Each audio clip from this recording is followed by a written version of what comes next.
Welcome back, you guys. This is the Art School Graduate Podcast. My name is Justin Robinson. Today, I have a very dope and crazy connection to this guy.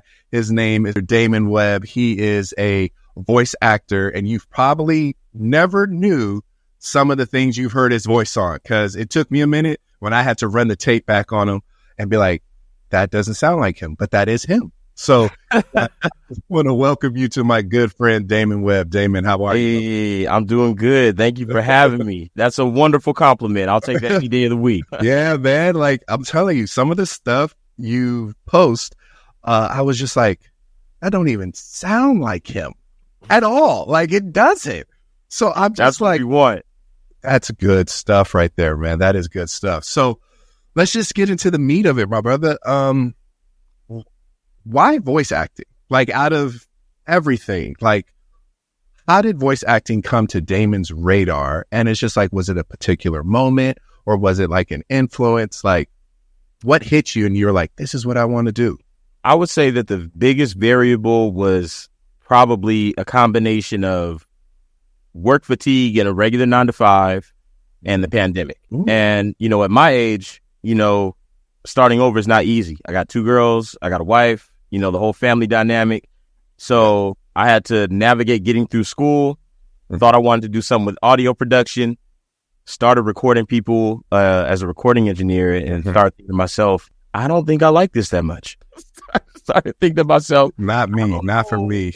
I don't know if this works, because that's 8, 10 hours, 12 hours of being locked in with musicians sometimes, and some people just aren't necessarily that interesting or entertaining as far as that goes, and they mess up a lot, and they're not there to record, so it's kind of like wasted time.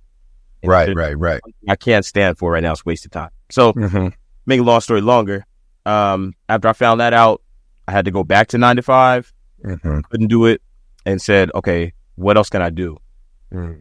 And that was one of those jobs that I had, always dreamt about, but never thought about actually making a career. And Really? It just never popped up as a thing on my radar until I started taking a few acting classes and found out that you could take voice acting classes. And I said, okay. And then, funnily enough, we have another friend of ours from back in the day, Ryan Robinson. Ryan Robinson. Yeah. Everybody used to think we're related. I was like, Man, I'm the light skinned one. That's the dark skinned one. You got it. But, I saw some of the work that he did, and I said, okay, like, there's avenues. And I know that if people that I know have that kind of talent get out there, I could do it myself too. So I decided to bet on myself, and just went full force in it, working whenever I can, doing auditions, and got booked. And then I got booked for another one, and I was like, okay, and there's something here. And then it just kind of took off from there. Okay. Wow. So knowing Ryan and knowing you both come from singing backgrounds. So how does that help with the voice acting? How does that work? Because I know you have to hit different octaves. I know for sure you got to get in a different mind state to produce some of these things. So how does that work for you? Well, yeah, it definitely coincides as far as breathing techniques, as far as making sure that you warm up your voice, that your vocal cords are ready to go, and that they're at their premium when you need them. And I definitely think paying attention to cadence and tonality are 2 important things that kind of went hand in hand with, learning how to sing. There's songs that are light that you're going to want to have a very bright tone for. And then there's songs that are dark that you want a somber tone for. And it's the same kind of thing with voiceover is, there's tones where they want you to sound just regular, just like you and I are talking right now. That's where the majority of the work is today for voiceover. It's just people talking like regular. They want somebody that doesn't sound like a commercial read.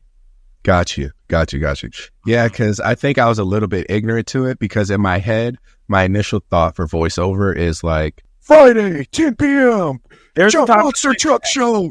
But that's everybody. I think everybody's initial thought of voiceover. No one thinks it's me and you talking right now. It could be a potential commercial, and it can, and yeah, of course, there's the extremes. Like, I love character work and being able to be animated characters, but there's a time and a place for that too. And I think that when you try and go too far with it, then people can tell that there's a lack in authenticity. Got you. And speaking of characters, brother, you got some big projects under your belt. Yeah. So the first one I came across was the Camp Redrum. So, and the next major one I saw was the Steph Curry Sports Superheroes commercial. So let's break that down, because in Camp Redrum, your voice is very, I would say, deeper. It's not. He's definitely old grumpy man. I was about to say, old grumpy man voice. So that's why I was like, but then in the Sports Superheroes, it's like a little young, huh? It's a young voice. So that's why I was like, how do you do these things? Like, how do you switch gears? How do you mentally switch gears from spooky to energetic and like becoming different people? I think it depends on the project and then the thought process. So like Camp Redrum, to be honest, Eli Jackson is probably the most authentic to who I would be in that situation. He's a crazy old grumpy dude that's been stuck at a camp for an eternity. Yeah. I'd react like that, you know? So I don't think it's very hard to step outside of that. I think for like when you have Steph Curry and it's something like a superhero, that naturally brings out more energy. That naturally makes you think like, okay, this is going, if my daughters were going to see this commercial, how would I want them to hear it? Got it. Okay. You know what I mean? So yeah, there's different times and places based on the project. And then of course, you know, the perspective and time that you take to develop it as it goes along. Got you. So what was that one big break for you where you were like, oh, I can hear my voice in these different spaces. Like I can make it to the top of like this voice acting career. Like do you have a big break? That's something that hit for you? Yeah, for sure. So I've only been doing full-time voiceover for about 3.5 years, going on 4. And about 2 years ago, maybe 2.5 now, I was watching Thursday Night Football, and all of a sudden I hear a script that I auditioned for, and it's on TV. And I'm like, I know that script. I think I did that one. And then I played it back. I said, wait a minute. That's me. Wait, that's me. Too funny. Dude, and I think for me, that job in particular was like, yo, I could do this. Because on primetime television on a Thursday night on NFL television, like I could definitely do this. Wow, brother, congrats. I know that feeling must have hit crazy. Man. I know you probably felt like you hit the lottery hearing your voice. Dude, that. Relatives calling me like, yo, it just aired again. Like, it's the craziest thing. Oh my gosh, man, that's crazy, bro. I'm so happy that happened for you. Man, I thank you so much. No, that one definitely was like, okay, I made the right call here. I could bet on myself. Perfect. I love betting on yourself, because sometimes it just takes you to kind of boost yourself a little bit. You can always have people tell you stuff. Yeah. But once you see it within you, how other people see it, it's a wrap. Well, I think that it goes down to something like, you know, you bet on yourself to go to any job, right? To work at any place, you have to perform to be able to keep your job.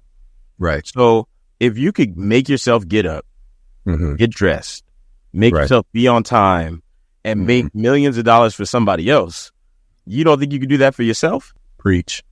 So that's kind of where I'm at with this. It's not easy, and it took years. People don't tell you that part. That you only hear I started here, and then I got this lucky break on this day. Right. It takes years of just being in the dumps, years of dragging yourself up by the bootstraps, and even a couple conversations with yourself to not quit. Right. Not quit. Just keep going. And it'll work. Right. So what's been some of the like most challenging, I don't know, would you say, I don't know if roles would be, but like you just said, there's moments where you felt like it took a lot out of you to keep going. So what has been the most challenging aspect of being a voice actor? You got to have thick skin for rejection.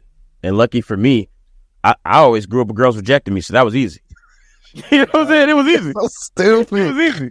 Oh my God. It was an idiot. No, he did it. I think it's to be honest, that's the hardest part about staying consistent. I audition between 10 to 20 auditions per day, 5 days a week at the least. So that's between 50 to 100 auditions per week.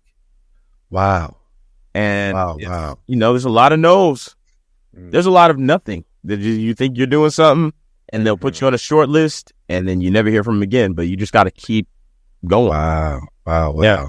So what's the most challenging role you've had to do with a voice? Like maybe something you thought like in your head when you were reading it and they're telling you like, hey, we're looking for this specific type of voice. Did you ever have a moment where you're like, how in the hell am I going to pull this off? Yeah. But then you made it work. They wanted me to do like it was a voiceover for a puppet. And this puppet like shrieked, for most of his dialogue. He was like hollering and yelling, right? And Elmo. Worse. It was like it was like Elmo with extreme rasp. Oh. Like Elmo had a smoker's voice. And smokes. Right. But up here. So it's like constantly making my vocal cords just rattle and hurt. And I was sore for about, I'm gonna say maybe about 4 or 5 days. It made it hard to audition for that next week. But you get booked for a job, you better do it. Yeah. So when it comes to getting like new roles, how do you get your voice ready? Like, is there a ritual? Like, what helps you get into character? Is it knowing like background information on like the character you're going to be working or voicing? Or is it just pretty much you just read it and you just flip a switch and it's on? No, you definitely, you could do a cold read, which is when you get a script, you just read it. But it's really hard to convey the full context of a script that way. You have to take time to read it. If they have references for videos that have like background music, then that kind of stuff kind of puts you more in line as far as, okay, I know that this isn't the super happy-go-lucky scene, that this is more somber, whatever the case is. So yeah, the more information you can get on the background, the better. And of course, when we're talking about characters, pictures or animations of them actually in action always help. Yeah. Oh, okay. That makes sense. Because I always was just like, how do you know how do you know when it's the perfect voice? So just having those like references will help you kind of get to that idea of it. Of a younger looking character, right? Then of course you're not going to go in with a super deep voice. You're going to like tone it down. You're going to kind of like lighten him up a little bit and talk like a little boy, You're going to try and match what you see on screen. If he's a little bit more of a heftier guy, has a little bit of weight to him, maybe you'll make your voice a little bit more husky. The pace at which you talk as a little kid, you talk fast and everything's really quick and excited and so proud and blah blah blah. And then as a old man, you tend to talk more wise and you take your time because you don't. So it's establishing that kind of connection with it. Oh wow, man! And you just did that so effortlessly, like that just rolled off of you, just like. Oh yeah, like that's. I put in more than my 10,000 hours. He's got more than his 1,000 jumpers a day. He's got it, and I'll keep shooting them until I get to where I want to be. So that's what we're going to do. Oh man, that's amazing. So let's take it back to a couple of these projects. The Camp Redrum. It's a creepy atmospheric feel. What was it like? Working on something with such a distinct vibe? Did you have like fun moments getting into character, or was it like just working with the other voice actors there, or like how does that work? Do you read by yourself, or were you in a studio? How did behind the Camp Redrum happen? So Camp Redrum is worked with a team of people. I'm just one of the members of the team. ABF Creative is the company that actually makes it. They're the ones that do the editing on everything and write the stories, and then of course supply the actors. So it's a team effort. And when I'm recording Eli by myself. So I don't have the other members of the script around. It's just myself in there. And you read it 3 or 4 times in different takes and with different types of energies. And that gives them takes to select the best, options from. And then they put it together. How do they put that together? It sounds like you guys are in the same room talking. Like, I don't know if I probably could if I tried, if I got my 1,000 jumpers a day, but how do you do that independently and then another person does their script independently, and then someone just sits in a room and splices that together. Everybody has to have access to, at least a standard. Brother, that sounds like y'all are in there just like, so how are you? I'm doing it. Oh yeah. It sounds like you guys are like looking at each other while you're talking. It's all done virtually, at least for my part. I can't speak for the other people, but I'm pretty sure they're in the same boat too. Yeah. Wow. Yeah. Voice that's a talent. The job. That's a yeah. Hey, that's a talent, dude, because I'm sitting here and when I listen to it, I was like, dang, I want to know what this studio looks like when he's in here talking. And now you're like, nah, I do this by myself. This is where this microphone I'm talking on is the same microphone I use for it. It's the same. Wow. This right here is the studio. I turned my garage is detached from my house, and I gutted it and tried to soundproof it to the best of my ability, and it's just worked out. And so I just keep. Wow. So let's talk a little bit about, and then we'll come back to some of those stories since you just brought up like the technical things of it. So like what type of equipment is required for a voice actor to have? I know you have a good mic. I can see that. Good headphones. I see you have if you guys are watching, if you're listening to this, in his backdrop behind him, he has those heavy, thick sound curtains. So like what things would a person need if they wanted to just give it a shot based off of what you know? You need I would suggest a condenser mic. I'm not going to say need because people have booked jobs off of USB mics, but you're not going to give as high of quality off of the USB mic as you get off of a condenser. What's a condenser mic? This microphone right here, it has a specific mic pattern. So every microphone has different patterns in which it captures sound in. Right. This one makes it so that it's compressed in a particular direction. So I normally want to stay in front of it. Gotcha. You can also have some mics where you can talk around any part of it and it'll pick it up. That's called omnidirectional. So yeah, there's a lot of different things, but a standard condenser microphone doesn't have to be super expensive. It could be $100, $80. An interface, so something for you to plug your mic into. Okay. Recording software and a computer. What recording software do you use? I use Pro Tools, but you can use Logic, which is an excellent one for if you're using a MacBook.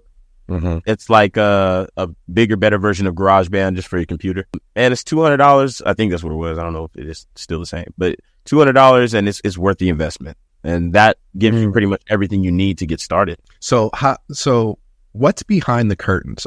Is it like, or is it just curtains hanging to deafen the sound? Hanging. Yeah, they're just hanging to help dull the sound as it comes through.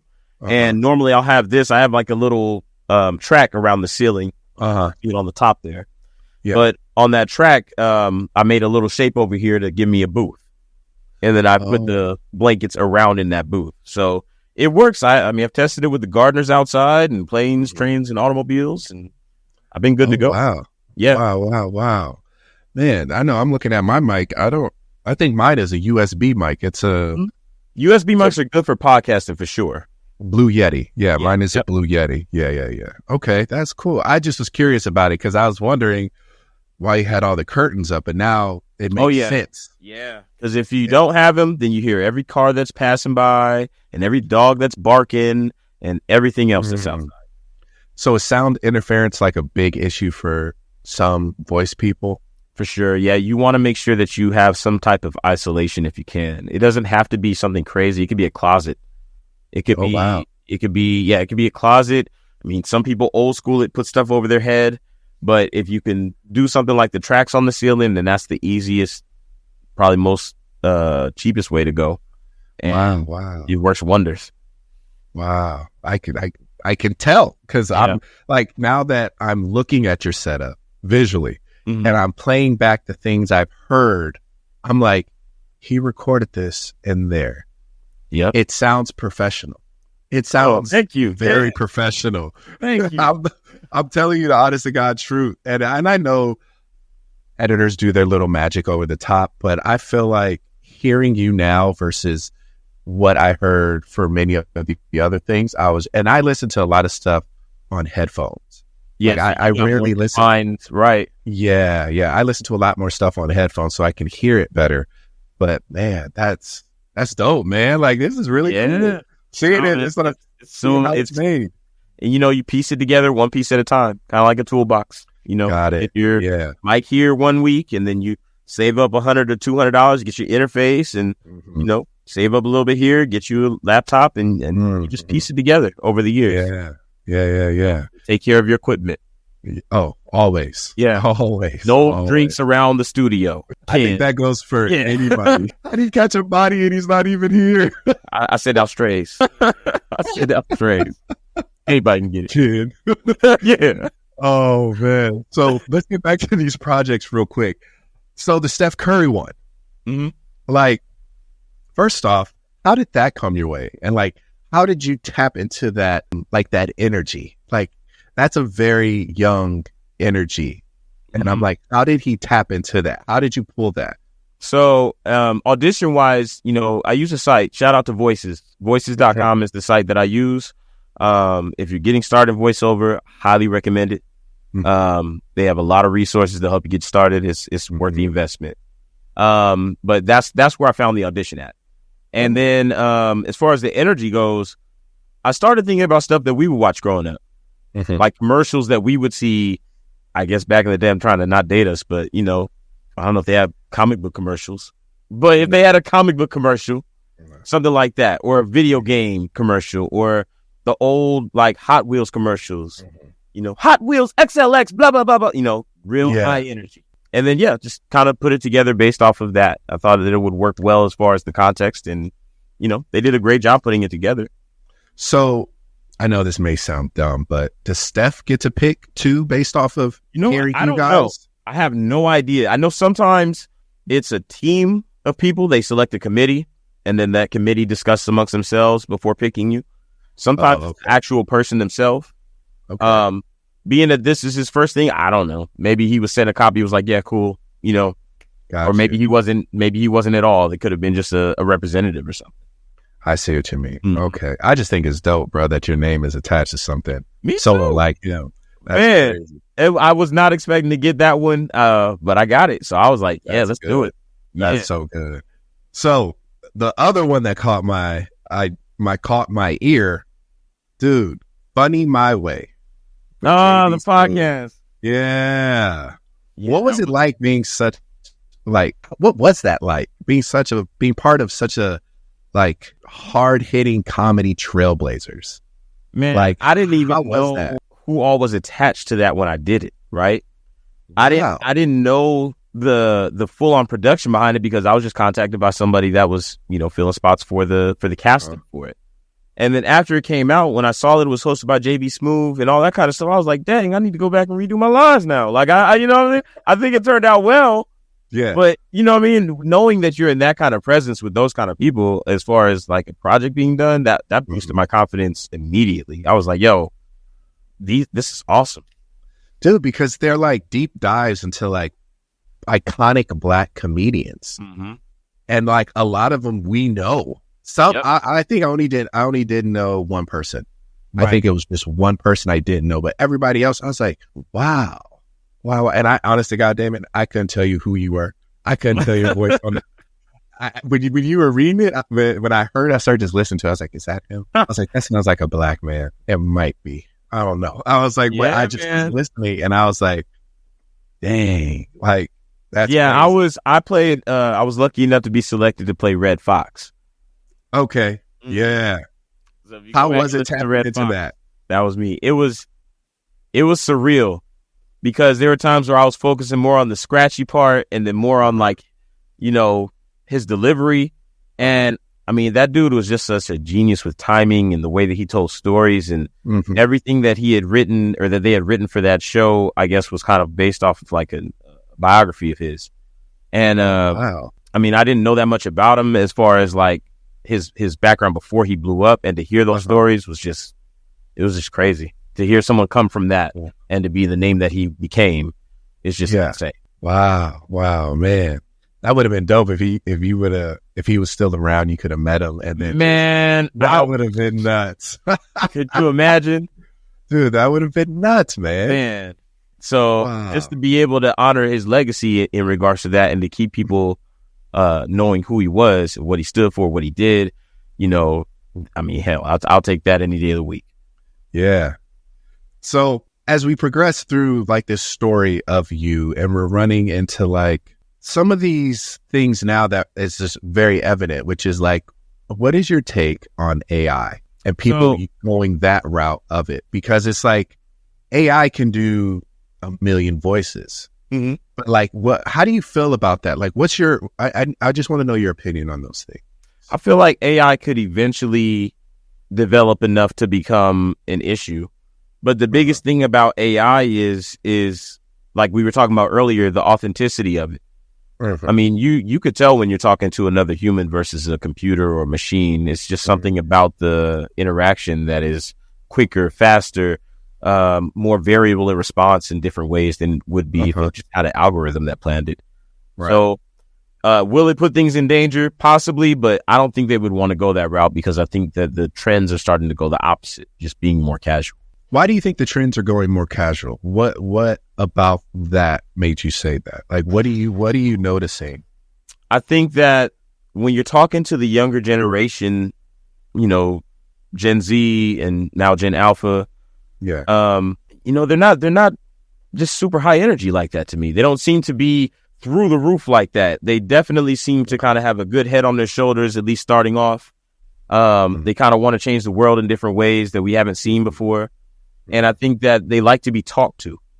And I think that, you know, kids and women are the biggest audience of any type of media. So if you can talk to them and speak to them in ways that make them actually interested in something, then that's where the gold is. What makes you say that they're the biggest consumers of media? What makes you say that? I don't necessarily think that they may be the biggest consumers, but I think the sheer number of them Gotcha. make them more, you know, more likely for them to consume your product, I guess. Got you. Okay, that makes sense. So in the world of voice acting, it seems like it's like expanding, you know, more streaming, video games and audio platforms. So it's like, how have you seen the industry change, and what excites you about what is potentially on the horizon? I think so. A couple years ago, before I got full-time into voiceover, for about 2 years, I had a podcast called the Blackout Podcast. And it was something that we did weekly. The same format that we did back then is the same format that every single podcast that you see now does. So it made me think, like, if we would have kept that going, how much bigger it would have been, because we started to develop a following. But then pandemic happened. People had to make adjustments. You've seen, you know, adjustments of podcasts now. I could go. So, you know, we got to pivot. But yeah, podcast and variety in it, as opposed to just having, you know, single host or shock value, which is what a lot of podcasts are going for. I think seeing some versatility. I think Camp Redrum did a very good job of opening my eyes to that. Is you can do so many different stories when the word podcast comes up, and it's not just a talk show. You know, right? Yeah. Because it even reminded me of my wife listens to them. I bet your wife does too. The serial killer podcast, you know, the one. Oh my God. Where they're like, oh, it was 7:30 at night. She was supposed to be home by 12, like those. And it goes into like the real murder details. It kind of starts off as a story and then it goes into the actual details. So when I heard the Camp Redrum, I was like, oh, this is almost like a comic book version of these serial killer podcasts that all the women in the world are attracted to. And there are hundreds, if not thousands, of podcasts at this point out there that aren't just based off of, you know, the regular traditional form of podcasts, you know? To see that grow into stuff, to see a podcast concept be big enough to turn into a television show, I think I'm looking to see if it can happen. Because I've done a lot of different kids podcasts, and I know that they floated the idea of turning them into TV shows. Oh, so like a Dora Explorer type thing? Well, not like that. Even like Camp Redrum, for example, you can easily animate, you know, someone that looks like Eli and put those kids in the show and make that turn into something that I believe you could put on a PBS or on a Cartoon Network or Nickelodeon or whatever the platform you're looking for is. So are you excited where the industry is headed now? I am. I think I am. I'm a little scared, but I'm more excited than I'm scared. Why? What's Because scary about it? I think the fact that there's so much competition is a gift and a curse. There's so many ideas coming from so many different places that it makes it hard to get your foot in the door as far as a pitch to a major company. Right. But at the same time, they need that new creative juice. They don't have it. They keep playing off of the same old IP and trying to make money off the same thing we've been watching the last 30 years. Right. And I think that is what excites me the most. Like, okay, look at all these creators. Like, I could actually talk to this person over here. You know, I can reach out and talk to Martian Blueberry, who, you know, is Carl Jones, who was the illustrator for the Boondocks. The wow. For the Boondocks. And you can reach out and talk to him. You know what I mean? You can reach out and talk to, you know, TC Carson or, you know, all of these different people that have done voiceover and try and bounce ideas to come up with something. Wow. Man, Boondocks, that was epic. That you had to be there for when those dropped. Dude. Like, those were so good, man. I love Boondocks. Boondocks is by far one of the best animated series of all time for me. Oh, wow. Yeah. That's good. It's right up there. And I'm a big consumer. I've seen a lot of stuff. Still am. Oh, wow. That's crazy. So with so much going on in voice acting, like, how do you stay sharp? Like, I know, like you just said, it's super competitive, right? But how do you keep evolving, and how does Damon stay sharp? And this is I feel like the pool isn't as big. Maybe it's me, but I'm not thinking this is a huge pool, because I feel like it's a very niche gift and skill set that a lot of people need to have. So it's just like, how do you stay sharp in this very kind of small, competitive, evolving pool? Education is really important on staying up to date as far as the trends that pop up. And I don't think you can ever get enough education when it comes down to developing your craft. I think that's how you continually stay sharp. If you get stuck in a time frame, as far as voiceover goes, if you're a person that did voiceover in the 80s and are still doing voiceover like the 80s, it's pretty slim pickings out there. Right. So learning to evolve with what people want to hear, paying attention to the products in front of you when the commercials are on. I'm a big student when I just sit down during a football game and watch the commercials. Probably a little bit more than I watch the game at this point, to be honest, because of what I do. I listen. I'm like, okay, listen to their tone, listen to their pacing. How do they say the end of these sentences? Are they going up? Are they making it unsure? Is it a definite statement that they're making? It's all stuff that I've had to learn to kind of pay attention to as I'm watching it, as I've been working. So when it comes to like the sharpness of it, there's actual college courses, or like, where do you go to find these classes you said? You just go online. I mean, Backstage is a website that has done casting for years. They used to have magazines. But yeah, you can start somewhere there. And as long as you take your time and do your due diligence on it, they'll point you in the right direction. But yeah, there's classes all over Los Angeles, especially towards Hollywood, Burbank, those areas. There's virtual classes. My first voiceover teacher was somebody that was completely virtual. I met with her once a week for 2 hours a week, and we ran lines, and she taught me the keywords and the ins and outs on how to approach voiceover. And yeah, just went from there. So how do you keep your tool, which is your throat, your voice, your vocal cords, how do you keep that from getting worn out? Because I feel like that's a lot of stress. It is. And when you have I always tell people when they ask that question to think about the poor guys that do Dragon Ball Z. I don't know if you remember Dragon Ball Z, but anybody exactly. Imagine powering up for 4 hours. Yeah. You would be able to talk for the next week. Pacing yourself, tea, honey.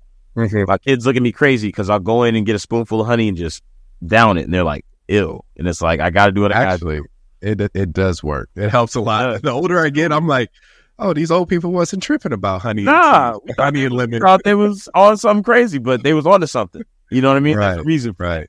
So yeah, taking time away from voiceover, as much as I love it, I could be locked in here for 18 hours a day and be totally fine, but that's not always good for my voice.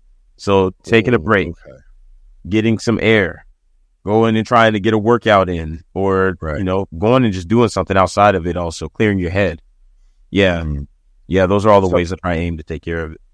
So when it comes to voice acting gigs, like, what is the process? Like, what are the steps from, is it like, do you have, I know this may sound dumb, but do you have like an agent, or is it through the voice? The website, yeah. the website serves as my agent for now. I am currently looking for different representation in different markets.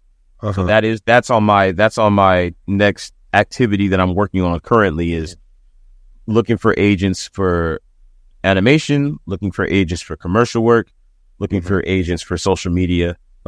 That's really where my head is this year, as far as, okay, like, gotta get this next step done. So do you get to pick the jobs that interest you, or is it about like voice? You just go on voice and you just see what they have posted? Well, I go on there and see what they have posted, but I have to like the job to do it. There's been some that I saw and I was like, that's not for me. And then it's like, I get what they're doing, but, you know, respectfully, you have to have standards for yourself. So how do you find the right fit? Like what are the things Damon looks for? If you don't want to share them because you don't want people trying to go into your niche, but like, what do you see that makes Damon go like, that's something I'm going to put effort into. That's something I want to try. The roles that really bring out my natural personality, I think, are the ones that I tend to be the most excited about. The ones that, you know, speak to me personally when I read that script is like, okay, they nailed this. I know what they're looking for. I think when you can read a script and execute it to yourself perfectly in a way that makes it seem like it's ready to go, that's typically a good match for your script. Oh, wow. So how many scripts do you think you read a day before you're like, yeah, I'll choose this, or I'll choose these 3 or 5? It's pretty quick. I do a script by script. Okay. So I don't like look at 10 of them and say, okay, I'm going to knock out all these 10, because for me, as soon as I see the posting, I'm trying to be one of the first ones in there to respond. That's just me. Maybe it's a self thing. It's kind of like a weird numbers game, I guess I play with myself. But I figure if I could set the tone for what they're looking for, then that might give me a better chance to be shortlisted for that job. Sometimes that backfires. Sometimes it sets up a perfect blueprint of everything they don't want. They're like, oh, we don't want him, but now we know what we're looking for.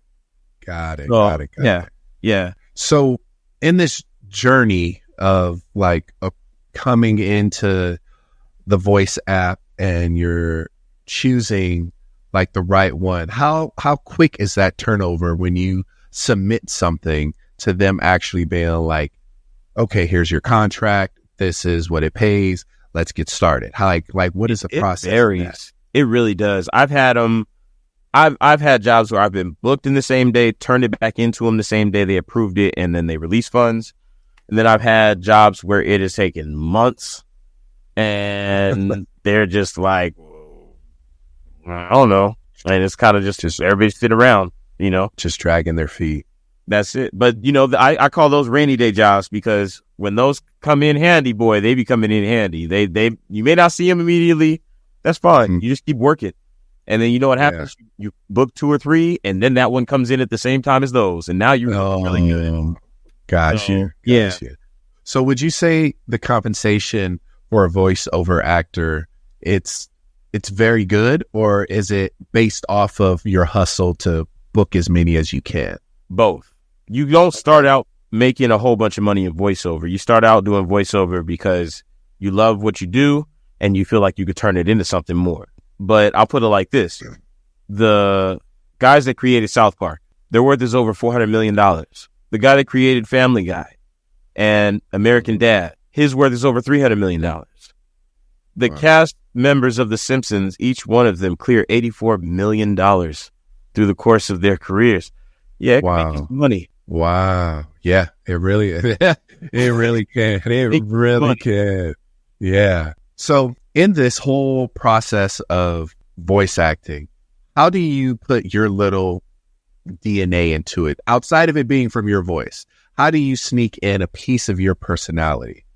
I often will imagine either somebody from my life or, normally somebody from my life that I'm having a conversation with. So if I'm reading a script for kids, I'll think about my daughters or my nephews, or you know, I'll if I'm reading something to an older person, I'll think about how I would say it to my parents. You know, and I think that gives you a unique individual approach, because everybody talks to their peoples a little different than the last person. Gotcha. Yeah. So Do you enjoy the parts of becoming this new person, or do you still feel like I got to keep a piece of me in here just so I feel like it's real? Like, does that make sense? Yeah, no, you definitely want to. That's what they're bringing you in for. I think if you didn't inject a piece of yourself, if you didn't put in a piece of your own DNA, then that's where AI really becomes dangerous. Okay. You know what I mean? That's what they need. They need that piece of a regular person's thought process, the way that you might think about things and take your time to respond. They need that. Machines can't duplicate that yet. Gotcha. So now that you're seasoned, now that you've been in the game for a minute, what's something you wish you knew before you began? I think it would have been to believe that this could be something sooner. And it's kind of hard to say that because I didn't even think about doing this before. But I think recognizing what you want to do at a young age is paramount. I think that, and I say that because the younger you realize your calling, the more time you have to master it. So I think just realizing what could have been, instead of just trying to provide off of just traditional societal norms, that kind of stuff. Probably what I would give myself advice if I could go back. Start earlier, fool. Start earlier, fool. Oh, man. So out of everything you've done, is there one role that is like your personal favorite? And like, what makes it that special for you? Which role is it? It is the Hog Rider from Clash of Clans. I saved that one because I was like, I'm going to say it, but I want him to tell it. Yeah, that's the one that I love doing. I got to go down to the studio down in Burbank to record with this team, and to see the whole animation process in its entirety was just so cool. That's dope. So cool. And then it was so much fun because I'm in there, and literally there's lines from one of the Hog Rider videos I did where he's just talking, mumbling, Yeah. And I'm in there making a fool of myself for 30 minutes. And it was the best feeling because it was like, this is really what I'm doing. Like, this is what I was getting paid for that day, to make make noises and hang out with people. Like, it was just so cool. And I think that was a big eye-opening experience on, again, like, people do this every day, and you don't have to, I went to school for audio production. I have a bachelor's of science in audio production, but you don't need that to do voiceover. You know what I mean? It just kind of gives you, I was going to say, it kind of just worked out that way, but it also kind of gives you a little bit of a leg up. It does. Because you can edit your own stuff before you send it. And that's tweak it and make it sound good. I can take out my breaths, and it doesn't take me 2 hours to adjust this recording session. I know all the shortcut keys. I know how to operate Pro Tools and Logic and Ableton and all these different programs.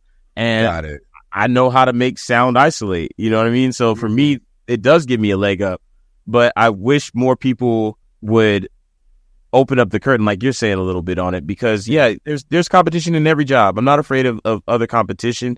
You know what I mean? And when it comes down to it, a lot of times they're looking for roles for people of color. I mean, take your opportunities, people. You know what I mean? Like, right. We could grow together and do this. Yeah. So this is going to be an interesting one. If you could voice any character or narrate any story, no limits, they pay you what you write down on the napkin, what would that dream voice acting position be? Voice acting position would be a lead character on an animated series. And I mean, like, so what animated series is that? It's your dream one. They say yes to everything you want. Everything I want. It would probably be something inquiring with maybe Black Panther, because I played T'Challa in a Lego Duplo Marvel Lego Duplo video game. Oh, and wow. It's just fun. And I feel like that character would have a lot of fun. Also voicing, a Miles Morales Spider-Man would be awesome. Yeah. I love all the Ninja Turtle stuff that they've been doing and coming out, so I can't say that, but just old stuff that we used to listen to and watch back in the day is really what I would see a reemergence of. I'm at that point in life. Okay. So do you have any inspirations for, like, you were like, yo, I saw this person or I heard this voice, and you were like, was there anybody that influenced you to get into it, or was it just more self-driven? No, no, as far as voiceover artists, growing up in the day, those are the people that looked to when I was like, man, I don't know if I could do this, and saw, okay, well, they did it. You know what I mean? The Phil Lamars or the Cree Summers or the Keith Davids, you know, again, T.C. Carson, who was the voice of Kratos in God of War. Like, yeah, those guys and the blueprint that they set down really make you take a step back and say, whoa, like, that's a 30-year career, if not longer. You know, and we grew up with my kids have heard Cree Summers' voice, and they know who she is. You know what I mean? And just to be able to pass it down is I mean, your voice is, once it's recorded, it's already there. It's always there. Yeah. And so Phil Lamar, like I said, Cree Summer, Billy West, you know, Tom Kenny. I mean, I can go on and on and on, but those are the people I look at and say, like, they're unparalleled in talent. I'm trying to get on that kind of level one day. And what makes them stand out to you? What is it that you hear or that you've seen, or work ethic? What is it that stands out? Well, I think that when you talk about somebody like Tom Kenny, it's versatility, or Billy West, it's versatility. You know, you don't think about Doug Funny and Ren from Ren and Stimpy and, you know, Fry from Futurama all being the same person, but they are. Right.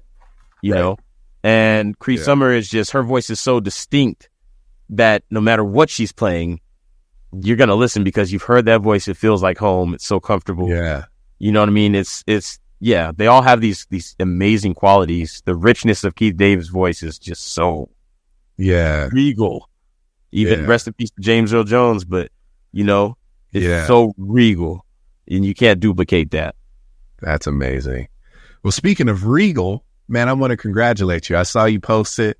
You hit 100 5-star reviews on Voice. Hey, yes, man, sir. You did that a few months ago, and I know that's huge for somebody like you who initially thought, man, I can't do this, and now you're in it. You're in the thick of it, brother. You are in the thick of it. And so I was just curious to know, you mentioned how working retail helped with your approach to this client service and voiceover work. Could you break that down? How did that work? So working in retail for 14 plus years now at this point, like, you got to have some thick skin to the way that people respond to you, which goes into the rejection factor of this. You have to be able to be humble enough to when somebody tells you they don't like the product that you're giving them, suck up your pride and go back and do what they're asking you to do, because that's what they're paying you for. I think that delivering a standard of word of mouth is extremely important. And that's where I've gotten a lot of clients for jobs where I haven't even had to audition, because they say, we heard you here. We heard the way that you work. We like that. You think you could do something with us? Like, all of that goes hand in hand with those learning experiences from learning how to work in retail. And it sucked at the time having to learn how to do that for that long. But I also learned there's never been a client that I'm willing to leave unhappy here. I will work to the bone until this project is ready to go to the way that you want it to be. And because it's something I love doing, it's so much easier to do it. I'm happy to do it if I need to do something else. Think you're being honest with me. Yeah, that was my fault. Yep. What do those testimonies mean to you? A lot. In your continual growth in the industry? They mean a lot. I think that my clients are a big reason as to why I feel confident that I can keep going. When you hear somebody tell you that they would work with you 100 times out of 100 times and are putting all this stuff under your name, to me, it's not that I get a confidence boost in a negative way, like I become cocky. It's more of like, I appreciate that so much. Yeah. Like, you don't know how much those words mean and what they do as far as keeping me waking up every day and then getting up there and busting my butt. That's a big reason as to why I do it. Wow. Damon, my brother, you've achieved so much in your career, man.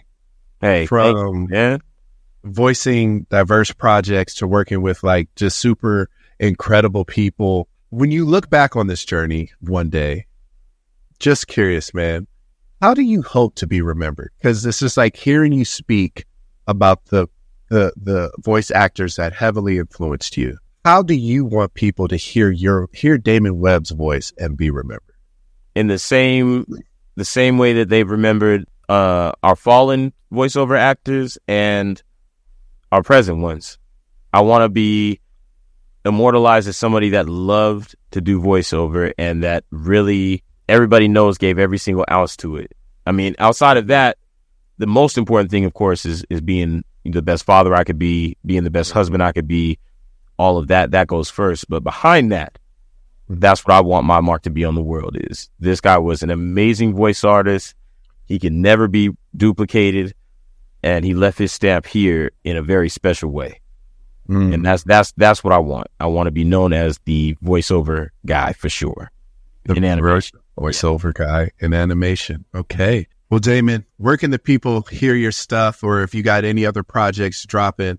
Yeah, you can go on my YouTube page is actually under Scoop Alexander, it's my old podcast name, but all of my demos are on there. Of course, you can hit me up on my Instagram, again, Scoop Alexander. It's the same thing across all platforms. Made it easy that way.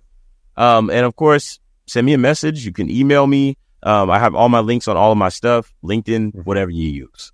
But that's where most of my projects are. Yeah. Okay. And of course, shout out to a series that I'm working on. It's called Smudge. Episode 2 is coming out soon, and my character Wendell has a big part in it. So I'm super excited to see that coming down the pipeline here. So keep an eye out for that on YouTube. It's a YouTube animated series. Nice. Yeah. Yep. Nice. Well, you guys, thank you for taking a listen to my podcast today. My name is Justin Robinson. My guest today was Damon Webb, the talented Damon Webb. Man. And this is the Art School Graduates Podcast. We'll catch you guys later. Peace.